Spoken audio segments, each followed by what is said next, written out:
The Private Label Pod with your host Paul Mooney, brought to you by Private Label People. You just listen and leave the rest up to us. Welcome to the Private Label Pod, episode 4. I'm Paul Mooney. Today we sat down with Robert Rickey and we covered a wide range of subjects, from his favourite film right through to how much he hates being a backseat driver in a car. So I hope you enjoy it. Get involved, have your say, ask us a question or leave us a voice message by heading on over to privatelabelpeople.com/podcast. Hello Robert, how are you today and how's your day been going so far? I'm very well. Today is it's going to start with, which is always good, and yeah, it's progressing as any day would. Getting more productive as the day goes on, I guess you'd say. I'm sure you're very productive. You keep yourself well occupied and you keep everybody else around you occupied too.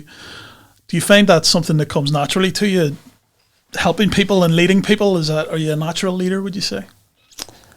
I don't know. I guess I'd sort of say that natural leaders probably don't realise that they're natural leaders, because it does then come naturally to them, which is a wee bit of I don't know what the word is. Is it an oxymoron or is it one of those things? Just a moron? Yeah, just a moron, You're working with morons, is that the problem? But I think what I would say is that I enjoy that side of it, in terms of, I guess, creating leaders is probably a better way of looking at it. I think there's a lot of people out there, disingenuous people, who like to lead and then create followers. But I like to sort of pass on the experience and the things that I think work. I like to pass that on to people to see if they can make it work. So I guess if that's a leader, then yeah, I'm a leader, Paul. Very much so. I can attest for that. What's been on your mind this week? What's been the key things that have came across your mind that you've needed to deal with? I guess it's always that thing of getting things done, and I'm one of these people who, I set the bar very high in terms of that creation or that productivity that I was talking about at the very start. So whenever we're looking down through all of the things that I feel that have to be done, it's a big list, and it's probably a list that is bigger than what I guess you would say that it should be. But I guess that's about sort of pushing the needle a little bit, making sure that the level of the content that's being created for people inside the audience is always pushed to the nth degree, rather than settling for second best or settling for good enough. That's not really my kind of style. So it's mostly been about content creation this week. And I always feel that whenever people see some sort of content going out, they probably think that it's taken as long to create as that video or that piece of content is. But of course, it takes a hell of a lot longer than that. In terms of scripts have got to be written, slides have got to be drawn up, it's got to be edited, it's got to be videoed, much like a podcast, much like an episode doesn't just happen, doesn't just take the 10 or 15 minutes that we're sitting here talking. It takes a hell of a lot longer than that, and sometimes maybe people don't have that appreciation, but I'd like them to sort of get to that appreciation, and the best appreciation that we can get from that content that we're creating is that people actually watch it, listen to it, and deploy what they can inside their life, their business, or even their day-to-day during the week. Would you say you're regimented as a person? No, I don't think I am. I don't like having that regimented sort of structured view, or structured week or day.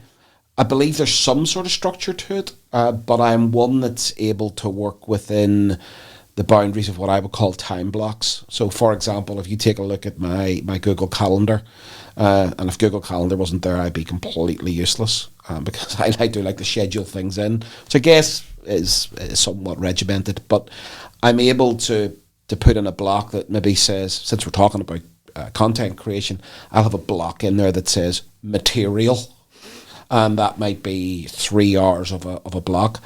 Others would have to be more specific.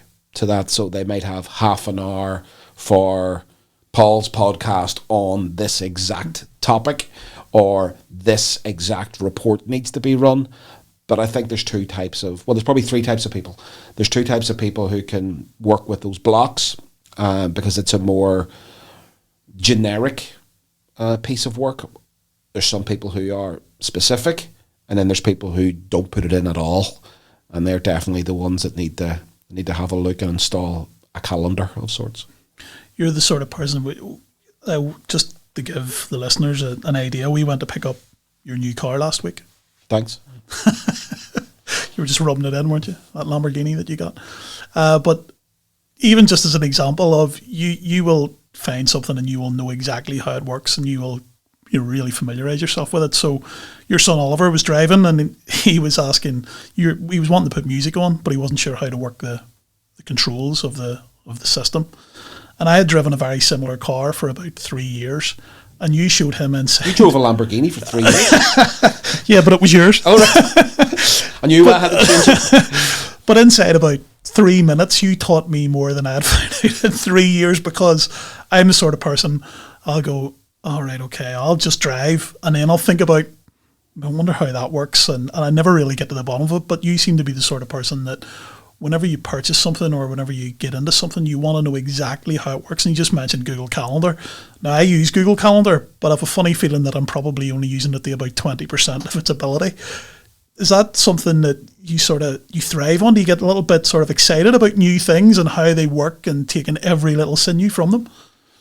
Well, I thought you were going to go down the line there of somebody who we know very well and love. I must add before I critique him, who likes to press buttons and do different things as soon as he gets in there. What's that button for? Press it.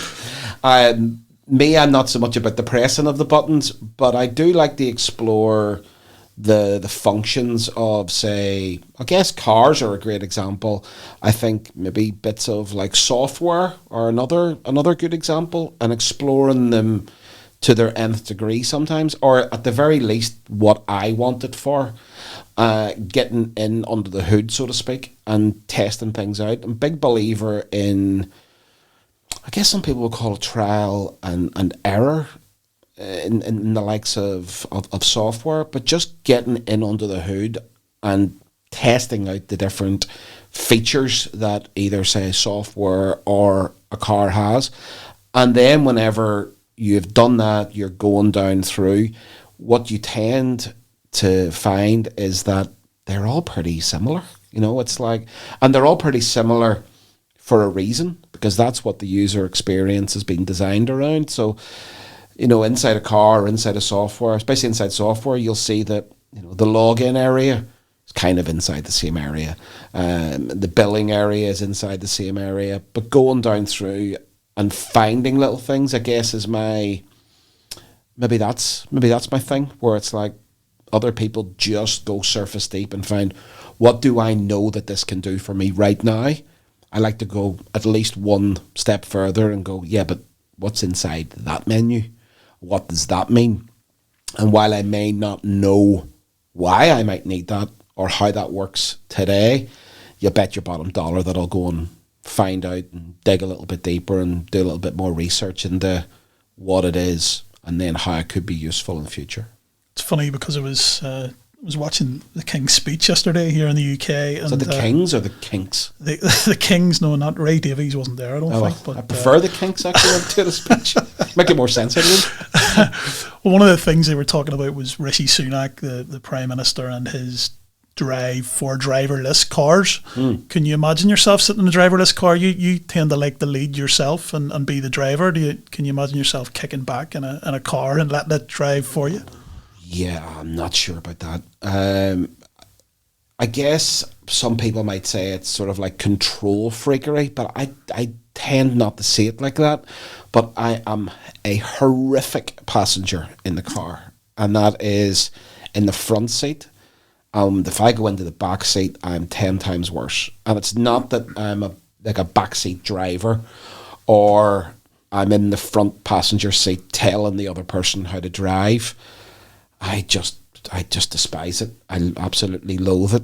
And I guess it probably comes from most of the times I do drive. So therefore I'm just more used to being in that side. And it's not that that person is lesser of a driver than me or anything else.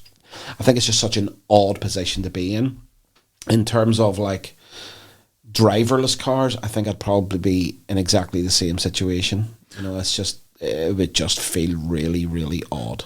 Well, can you imagine if you get onto an aeroplane and, 90% of a flight at the minute is probably undertaken by the mechanics of the plane and the computer system. But can you imagine if you got onto an aeroplane and it didn't have a pilot and a co-pilot, and it was telling you that some robot explaining to you that Well, the only good thing about that is that right at this very minute in time, for the last number of flights that I've taken, there may not have been a pilot on it because I don't get to see inside the cockpit. So I never have an issue with that. So maybe the idea would be that if there was a driverless car, that driver's seat area was sort of like cocooned like a cockpit, and I just pretended that there was a driver in there.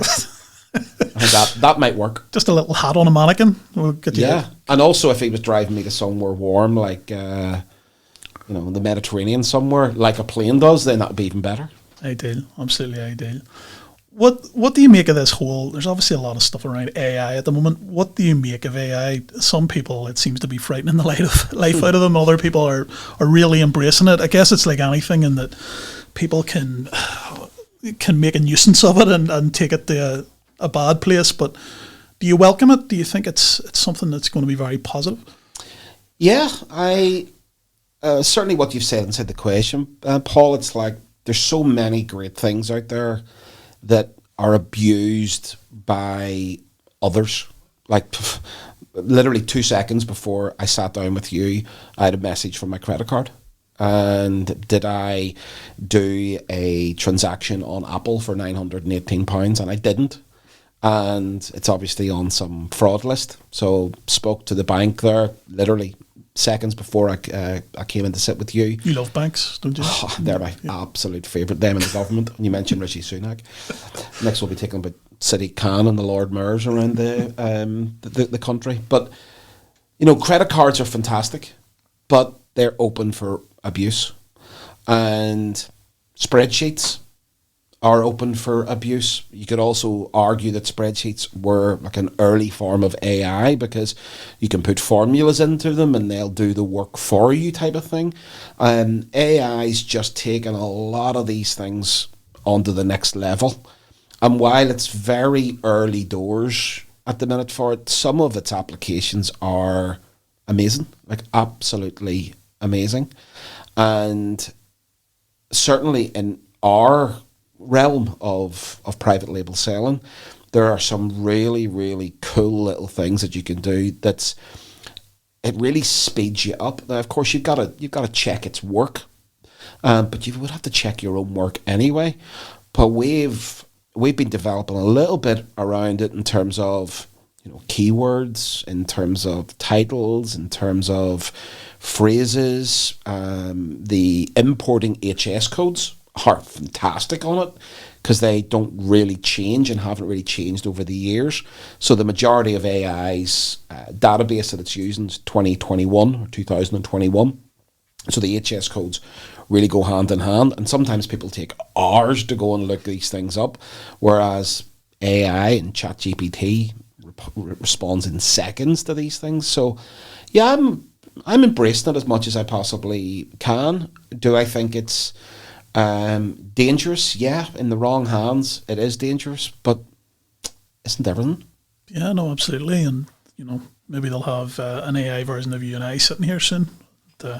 We can go and sit on a beach somewhere. Maybe that's what this is. Yeah, absolutely. Yeah, we'll let people work it out. But in regards to, you mentioned keywords there, how important is that, the likes of keywords, PPC, and how often do you have to look at them and really check that they're working on your product? Do you look at them frequently? Do you leave them? Would you have great confidence in once you find something that's working one week, letting it roll into the next week? Well, certainly they're vital for any product, and then therefore the business as a whole. And that goes along with not just in the likes of PPC, but in the likes of the title of the product, which is going to be used for organic searching, and also then back-end keywords, which allow you to put more keywords into the product's listing on Amazon without having to put them into the title. And especially recently, Amazon making some changes to their algorithms and different things where titles are becoming slightly shorter than what they used to be. And that's good, because a lot of people were spamming the life out of titles and making it pretty hard to read for consumers, being able to select the product that they're looking for. So back-end keywords, titles, and PPC. I do tend to say to people, get it right first time, or as right as you possibly can, and put the effort in whenever you're launching the product, because it means that, you mentioned coming back every week or every month. It's going to help you not to do that and start tinkering and tweaking.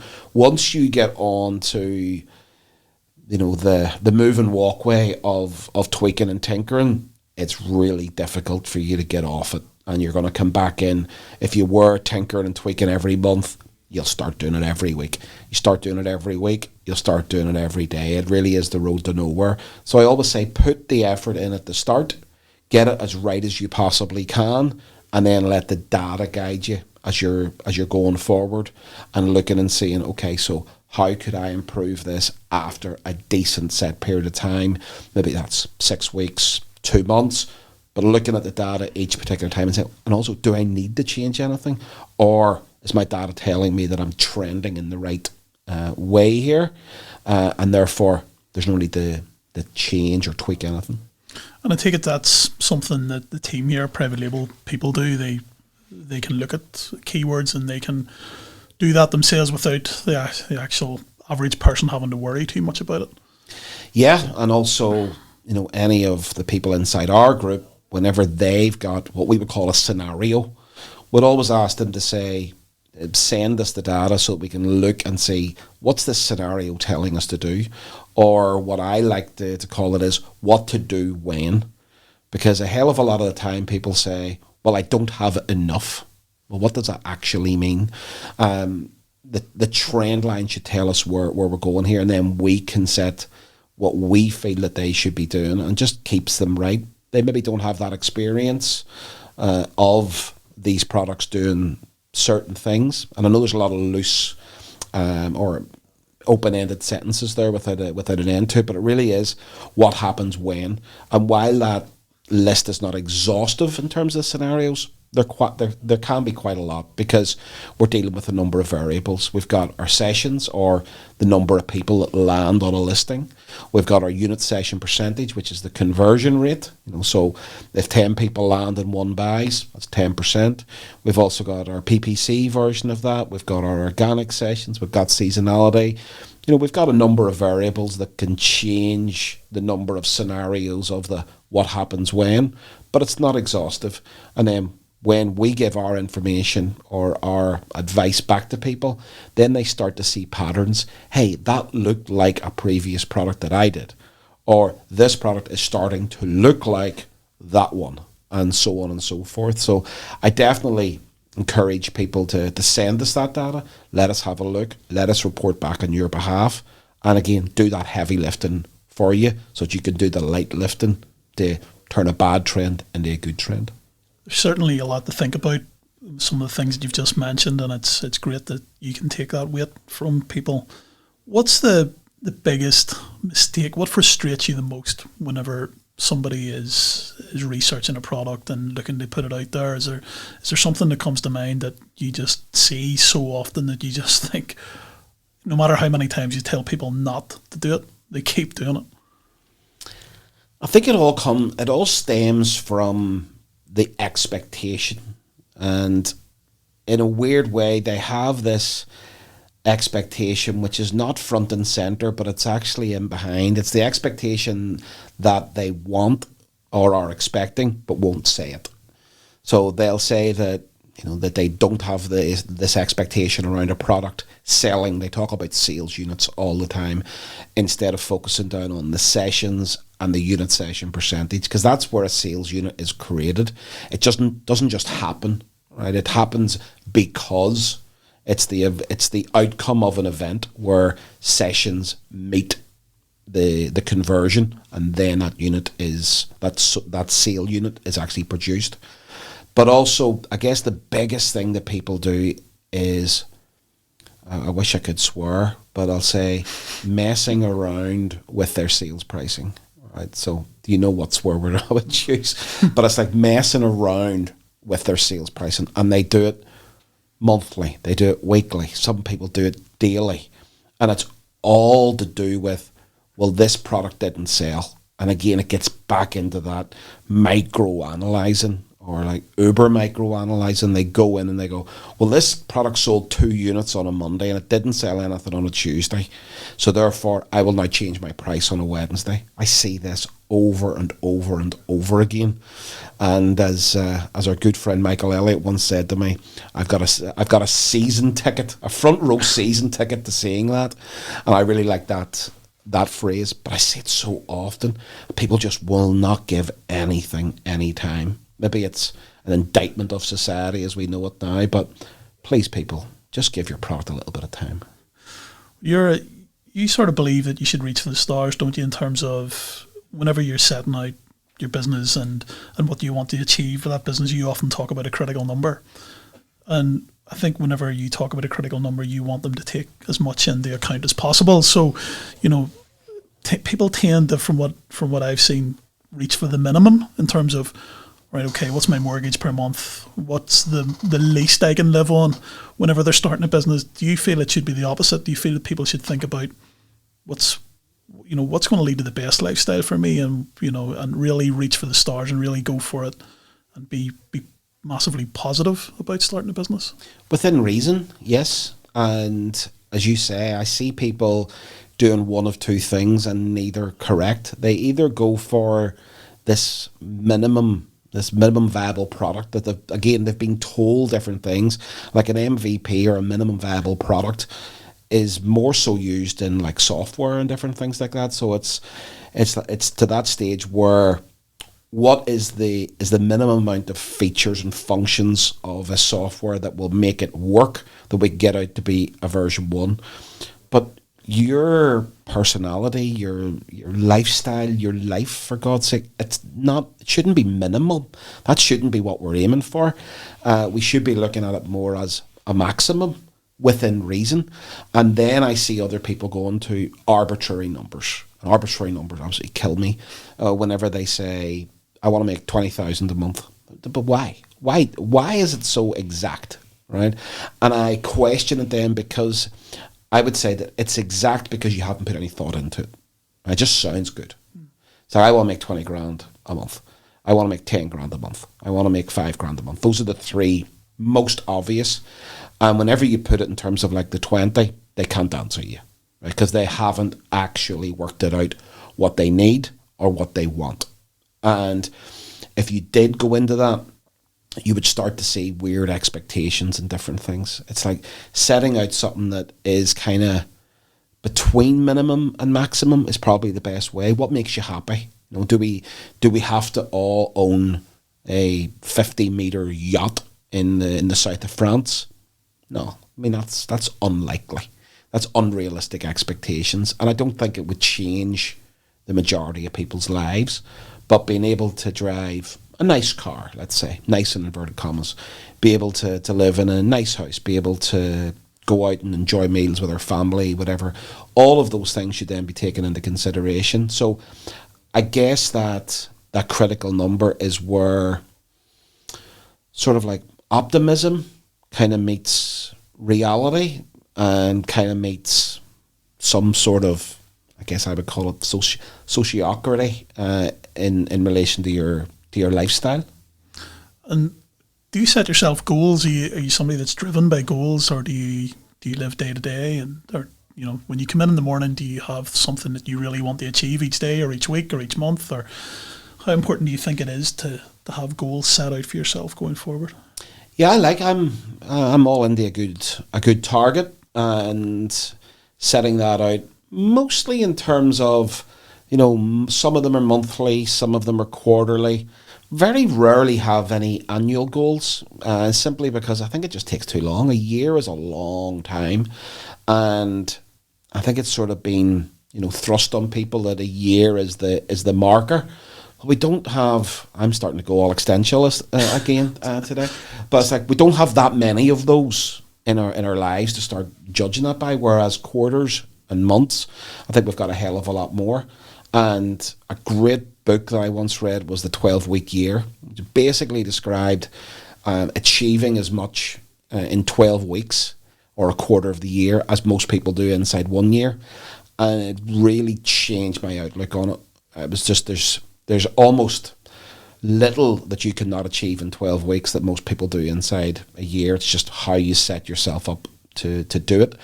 And so that would come into targets. The other thing is I don't beat myself up if we don't reach them. Simple as that. We move on, we reset. Were they too high? Or if we smash them, were they too low? I don't tend to get too beat up about it. And then in a week, I'm very much more reflective rather than target setting. So I look back at the week and I will see what did I get done. And then it's either party time, I did great, or no, you need to pick this up. There was not enough production, creation, productivity from the week. And again, Google Calendar's my friend. If I didn't note things down that I expect to happen, or if I wasn't noting down what did happen, I'm a big stickler for writing things down that have happened. So, for example, this morning, I wasn't planning on doing a meeting on a particular topic. I ended up doing that meeting. It wasn't in my Google Calendar. It is now. Good. And you mentioned books. Have you a favourite book, one that stands out in particular? I was about to go all Alan Partridge there and say the Bible. But me too. That's why there's no cursing allowed. Yeah, there's a number. I guess there's a number that come to mind straight away. 12-Week Year, obviously. Miracle Morning was a great book, although what the Miracle Morning showed me was that I'm not overly a morning person, nor am I a night owl. I'm just kind of in between. But I really enjoyed that book. And there's one other that sprung to mind there. Oh yeah, it was Unscripted by MJ DeMarco. I liked I guess it was the rebellious nature of still a business book, but it was the rebellious nature of, just not conforming and not having to have something scripted for you. I quite like that. And is it something you do when you're on holiday? Do you read, or is it an evening thing? Is it something that sort of settles you before you go to bed, or? Mostly it's more a holiday thing. Even if it's a couple of days away, or a week away, or a couple of weeks away, I do tend to shove a couple of books in there. It doesn't tend to be during the week. I need to be sort of cocooned because my mind will just wander a little bit too much. So like during the week would be more podcasty. I can't do audiobooks for some reason. I just don't have the concentration span. My mind is off thinking about something else. But whenever I get into that flow or that state of relaxation, then reading an actual physical book is great. I do tend to like them to be a little bit more related to business or kind of like what I would describe as anarchy. But I also sometimes like to read some sort of biography, self-biography, just about, it could be anything. That's like the guilty pleasure of breaking away and thinking, I'll just read this book about a famous footballer or a famous comedian. I actually read a little bit of Bob Mortimer's book the other day, which was great. My hero. Absolutely. Your fishing hero. I should point out that you actually asked me to go to the cinema tomorrow night. I should probably also point out you are married. But yeah, that wasn't a date request. I'm disappointed now. But what's your favourite film? Straight off the back, it's obviously Star Wars. That's I think that's, anybody that knows me knows it's definitely Star Wars. And then people say, well, which one? And it would have to be the best of Star Wars. The best of Star Wars, yeah. Another good Alan Partridge one there. It would be The Empire Strikes Back. If I had to move away from the Star Wars theme, I think it would be probably another one that's a lot of people come off with would be The Shawshank Redemption. It's that story of escaping lots of things. Yeah. Being stuck inside somewhere you don't want to be.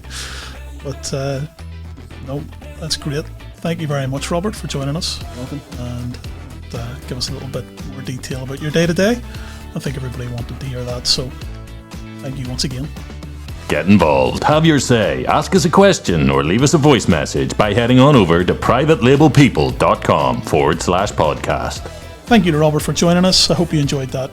As ever, we would like you to let us know what you thought of the podcast, so please drop us some comments. Let us know what future topics we can discuss. And once again, thanks for listening. We value your feedback, and we'll see you again soon.